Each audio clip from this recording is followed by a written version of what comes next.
All right. Yeah, I know what you're thinking. Before we bring it up, yes, it's been ages. Yes, there's been a massive leap forward in the progress. And although I did bring that up at the end of the last video in part 5 that this would happen, I didn't expect there would be this much of a difference. I did intend and try to get more footage shot during the progress, but I just couldn't do it. I've got too many other things going on at the minute. I've got a massive project which is getting under full steam again after a little bit of quiet time on that at the start of the year, but that's full steam ahead again.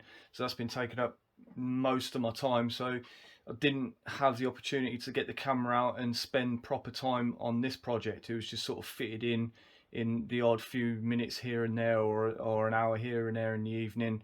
So I couldn't do like full blown sort of coverage as I was going, but I did take a lot of photos.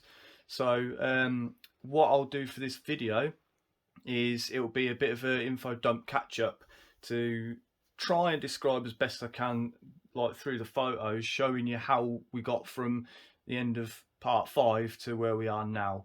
But basically, the bottom line is, the short version is that all the sub assemblies are pretty much done. The secondary hull is 99% done. There's just a few other little bits to do. All of the electronics are in, all the lighting system is in, and all the rest of it.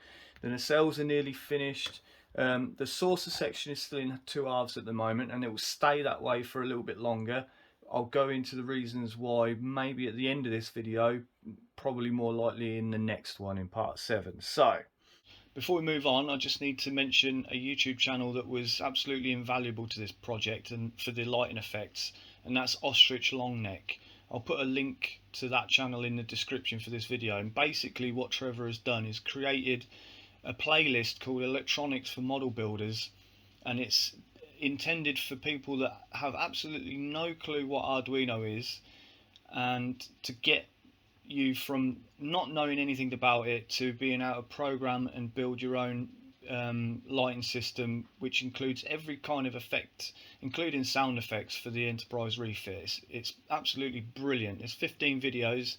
He walks you through step by step everything you need to know, from the fundamentals right the way up through to how you program and code everything. He gives you wiring diagrams, he gives you the code for free. You can just download and use the code straight off. He shows you how to change the code, to adjust the effects, to get exactly what you want. It's brilliant. It's an absolutely fantastic resource. So thank you, Trevor, for that. That's Ostrich Longneck. Yeah, there'll be a link in the description, so definitely recommended. Hopefully this one doesn't bore you to tears, because it's just going to be a lot of me waffling over loads of photos and maybe a video or two showing the lighting effects as and when they were getting built. But if you've got any questions on any of the steps that I took during the progress and during the build, please put them in the comment section. I'll try and answer them there, or if not, I'll circle back to them in the next video and answer them there. So I don't think there's anything else left to say, except let's get this slideshow on the road, and I'll speak to you a bit on the wrap up. So I'll try and keep this interesting. So apologies for that, but here we go. Anyway, part 6.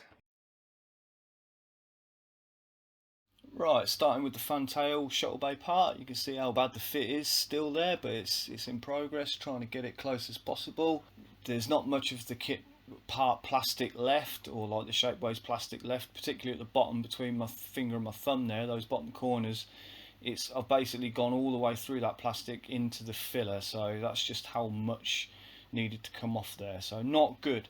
In that photo you can also see clear blue and red paint that I just painted on the inside, and that's to get those landing lights tinted. So there's an SMD LED right up there for the navigation light on the top, and there's also one in the bottom. From that there's like a little lump on the bottom of that part.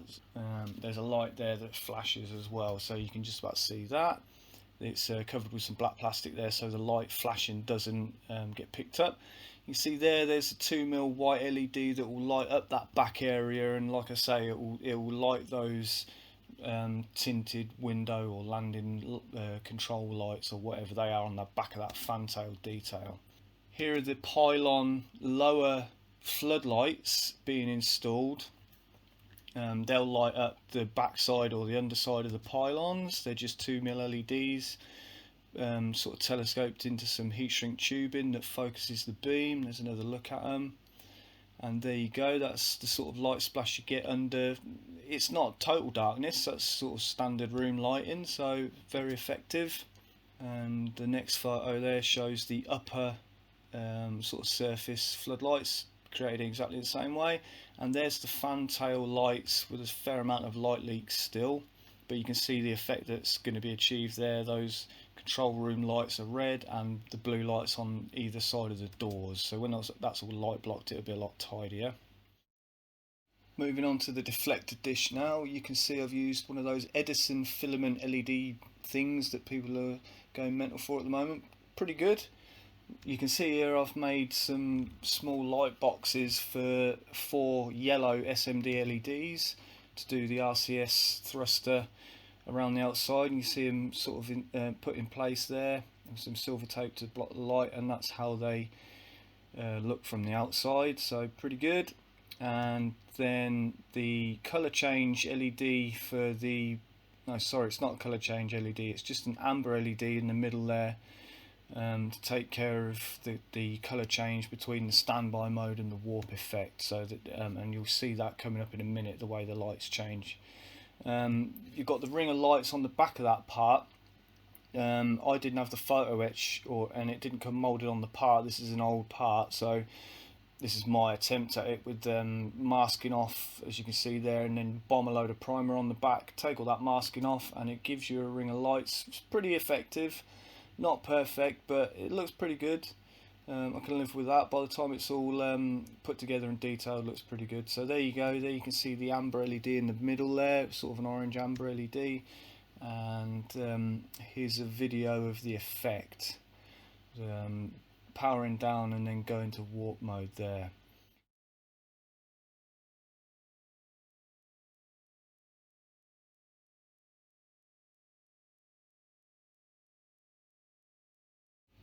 Right, moving on to the dorsal, pretty simple affair. There's some couple of lengths of LED strip to light those windows, and a whole bunch of wires that will go from the secondary hull up into the saucer for all the lighting effects up there. It's quite a few cables because there's quite a few data lines going up there. Next you can see the assembly of the upper part of the strong back pylons and the dorsal all put together and turned into a bit of a rat's nest of wire. You can see that big lump of epoxy steel enforced putty, rock hard stuff, absolutely rock solid. Those pylons are going nowhere. There are a couple of lengths of brass tube that going up through there serving as conduits to feed the wires as well, so there is absolutely no chance of sagging on this build. Rapidly running out of room. Doesn't matter how big or small these models are, you always seem to run out of room. Doesn't help that I'm using really quite heavy duty gauge cable and wiring, but it's just kind of what I've got on hand, so make it work. You can also see in that photo that the main post coming up has been reinforced with that same steel epoxy putty, so again there's going to be absolutely no chance of that moving over time. I could probably kick this out the window and it'd probably be fine. Which I won't do, obviously. There's the strong back pylon assembly going onto the secondary hull, and there you go, it's all in one lump. So plenty of bodywork left to do, but nice to get it all in one piece. Alright, before we carry on too much further, I'll just drop in a quick video here demoing the prototype board for the lighting effects. Again, this is based on Trevor's Arduino codes, Ostrich Longneck. Follow that link that I've put in the description and you'll be able to do this for yourself as well. His board ends up being even more complex than this one, so that just goes to show how much information you're given for free on that playlist, so definitely recommended. But here's the quick video anyway. I made this for the client, but it doesn't hurt to show it here too. Here's the prototype for the lighting circuit, and I'll try and walk you through it as it's sort of powering up and going through its cycle. So I'm just going to throw the switch. Apologies for the bad camera. Right, so there we see the navs and the flashes, and you've got floodlights lighting up in sequence. I'll show you this again in a sec. And the deflector dish powers up in amber, And there we go. Let me just reset that again. So once again, first thing to start up is the navs and flashes, and then the floodlights start going through their sequence, lighting up the different areas of the ship. And then finally the deflector dish lights up amber in impulse mode or low power mode. So there's a couple of functions on here.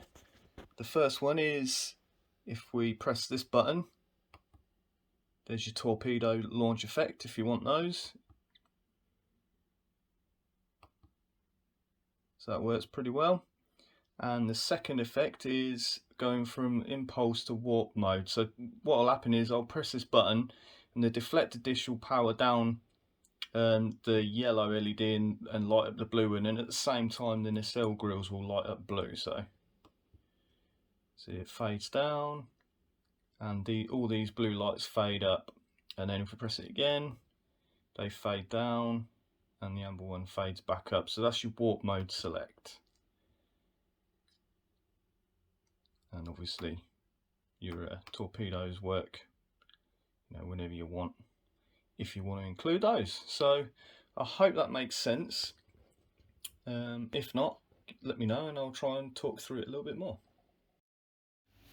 Right, moving on to the nacelles. Now when I got this kit, it had already been started in a few areas, and one of the issues was the warp nacelle grills had been drilled out on a couple of the parts, inside and out. So unfortunately I couldn't get hold of the any upgrade parts for the outside of the grill, so I had to make my own. And what I'm showing you here is how I did that. So I'm using the Lake Monster, the old DLM inside chiller grill parts as a bit of a donor part, and I've got it glued down to a piece of aluminium to get it nice and flat. Obviously I flat sanded it right on the back first to get it nice and flat and smooth, and then what I did was get some sheet styrene and score in a load of parallel lines, just scribe those in there and then clamped it down so it would conform to the same sort of gentle inside curve, because they're not dead flat as they are on the original kit.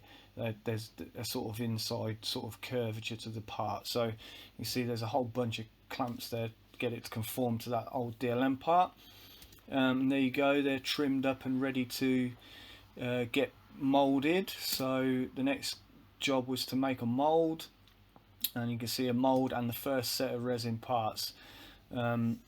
I ended up using these molds again to create diffusion parts for the inside of the grills which glow blue. I didn't want to use the DLM parts because I prefer to have the unlit elements of engines and stuff to be sort of a neutral colour rather than tinted. I ended up using these molds to make some translucent parts, and then which would be covered up with the photo etch. So there's the nacelle parts with all of the parts ready to go, drilled out and carved out. I also got hold of the green strawberry parts to go in the front of those, what are they called, magnetomic flux things or whatever they are anyway. Moving on to the rear RCS thrusters on those fins. Obviously there's nothing in the kit that allows you to get any kind of light in there, so I literally just cut a big chunk out of the corner, as you can see there, and drilled a hole through to create clearance and a little hole to get an LED in there. Got myself an offcut or like a piece of old translucent resin from an old scrap part that I'd cast ages ago, and that got glued in place and shaped so it conformed to the original shape of the wing. And so the idea being that when the LED is in the back, it glows up that whole area, mask off the tiny little apertures, blast it with a load of light blocking. It takes care of all that, like how I made the windows, if you remember back in the videos where I was making those windows. And in the end they create pretty effective RCS thrusters. Here's the lighting going into the nacelles. You can see those translucent parts on the lower part there, those translucent clear parts, to really diffuse the blue light from the LED strip so you don't get any hot spots. Very effective, pleased with that. There's the outboard grill. They have like a little bit of a splash light coming from behind that front area, so I've managed to get that included as well. navigation strobe. That's just telescoped styrene tube, a couple of different diameters there, telescoped together. And the front floodlights, the nacelle was just sort of placed in position, and it sits pretty well. And again, the saucer was just placed in position, again sits pretty well, but you can see where the floodlights were. I've aimed one to hit that rim of the saucer, and the inboard floodlight to go down and try and light up the pennant where it hits the front of the secondary hull there, and it's pretty effective. There's another angle from the other side, again making sure everything's aimed as well as possible. That's in more dark sort of conditions, really does a good effective job. And here's how the final lighting arrangement in the nacelles looked. The idea is to glue the parts together and feed the wiring out through the front of the nacelle, do all of the connections through the front, tuck the wires back in, and then put those front detail parts to seal the engines up. But when we get to that stage in a later video, that will make more sense. So it's a quick test assembly now, just to make sure things are lining up and are nice and true. And to be honest, it's not too bad. This kit is renowned for being terrible when it comes to alignment and just things not being square, but actually it's not too bad, better than I was expecting. And things are pretty rock solid, so a lot of the credit goes to the pylons being reinforced with those tubes, and all of that epoxy putty in there. So yeah, looking pretty good and square, so good, nothing to worry about. I added these plastic tabs and drilled and cut some threads into the top of the dorsal part, just to allow me to be able to remove and fit the saucer multiple times during the process, to make sure that things weren't going out of alignment, and for testing reasons. It's a pretty useful thing to do, so and very easy. So on to the upper saucer lighting. You can see I've made a floodlight that will light up the front registry and front portion of the saucer, and that will sit underneath the bridge. As you can see it there, that's the bridge deck. And the lower saucer dome planetary sensor array, I think it's called, same deal. It's got a floodlight on that front area there, you can see, and that will light up the lower saucer registry. This is in daylight conditions, and it's still casting a pretty good splash of light, so pretty pleased with that. And there's the lower one, again daylight conditions, so pretty good. Here's the impulse deck. There's a couple of red LEDs there, and there's just some polystyrene packing or polyfoam packing, I can't remember what you call that stuff, but that will diffuse the impulse crystal with a blue light. That has the colour change effect as well. I don't know whether you've ever noticed, but when the ship goes from impulse to warp, that upper crystal changes colour as well. So, and there you go, there's an amber and a blue LED nestled together. There's the lower saucer lighting starting to go in place. I've covered over the LED that's lighting up those side ports on the planetary sensor, and obviously the floodlighting in there, because when the floodlights come on, you don't want that to start bleeding into the window lights, and vice versa. You don't want the window lighting inside the saucer to start showing through in other areas. And there we go, there's the upper and lower lighting. So not a lot in the saucer really, considering how big it is. I could do with that amount of space in the secondary hull, but there you go. And there's the lower saucer just temporarily screwed into place onto the dorsal. So it's all starting to come together nicely. And lastly, for the assembly, there's the nacelles being glued together, clamped to within an inch of their life, and starting to deal with the seams. Again, these parts are quite renowned for not being really great fitting, but these ones weren't too bad, so not as bad as I was expecting. Quite pleased with that. So they've been light blocked, and they've got their coat of white primer. And there's a slightly clearer look of that outboard grille sort of light splash that a lot of people miss actually, and it is definitely there, and it definitely adds life to that part of the ship. So I was glad to be able to include that on this one. And there's the RCS thrusters. Again, that was just tiny little bits of masking tape, loads and loads of light blocking, primer, etc. Then when you peel up those tiny masks, that's what you get left with. So Extremely efficient and effective technique. And there's the blue glow. Again, it's a lot smoother to the naked eye. When you're in person, you can't really see those hot spots. The camera loves to pick up hot spots, as I'm sure you all know. So now everything is together and in one piece. It's a case of starting to do the body work. So beginning with the secondary hull, a lot of the seams are taken care of, and the contours refined.